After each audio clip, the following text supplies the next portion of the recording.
Alam niyo paano manligaw ang ibar na yung stana? Pakinggan niyo to. Ganito manligaw ang ibar na yung stana.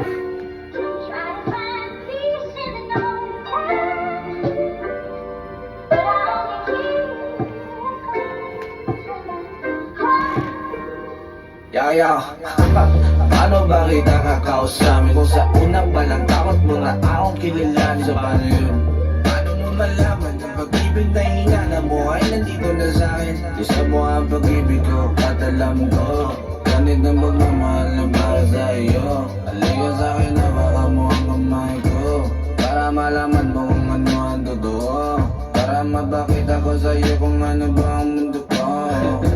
Ikaw lang ang gusto kong habulin, para kang baro-baro na gusto kong ulihin. Lalo ka ba gandahin ang aking munti natin, para ako na ang gusto niya pipiliin. Tapos yun na rin na mapapansin, pero sa ngayon ako muna. Di ka huwag mag-reply pag pinuntahan kita. Wala, baka siya na daw, group chat pala. Ay, naku. Dami pa akong gagawin para mapansin. Gusto itang innocent kasi ang cute mo. Pinihis mo lang din yung mga chat ko. Pilit niya isin, di ba ang cute no? Direct ako lang sa mga my day ko. Sana naman replyan yung mga chat ko. Mas lalo umakas yung mga my day ko eh, kasi alam ko nakabang ka. Kaya ka ng post ko dapat yung galingan. Sino ba hindi aangas? Pinusuan ni Crush. Talaga.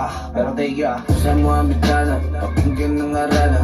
Panahang ngayon bihira na lang ang Maria Clara. Hanap pakinggan mo ang aking sulat, papakita ko sa'yo may natira pa na ibara. Pero yan sana, big boss sama. Pagmamahal ko sa'yo hindi makikita na ang pera na nakagoma. Walang planong lumabas kasi di ka ang kasama. So ito yan, tagal lang tapos sabi tayo kakain. Ako na ang bahala kung ano man ang bayaran. Mamahal lang sa'kin, gusto lang kita na kilalanin. Sana akong katukin na iyong bintuan. Upaalam sa iyong magulang, malinis Ano? ang hindi siya kayo. Paalam kita. Ang permisyon, kaya mabagal, wala akong magawa. Pero marami pa pwede kong gawin. Kung ayaw mo sa akin, wala akong magawa. Pero madami akong pwede gawin, ha? Nakikita ko yun, kahit palihim. Kagandaan mo ng paliwanag sa dilim. Para kang anghel, bumaba para sa akin, para may tagasabi sa akin lahat kakayanin.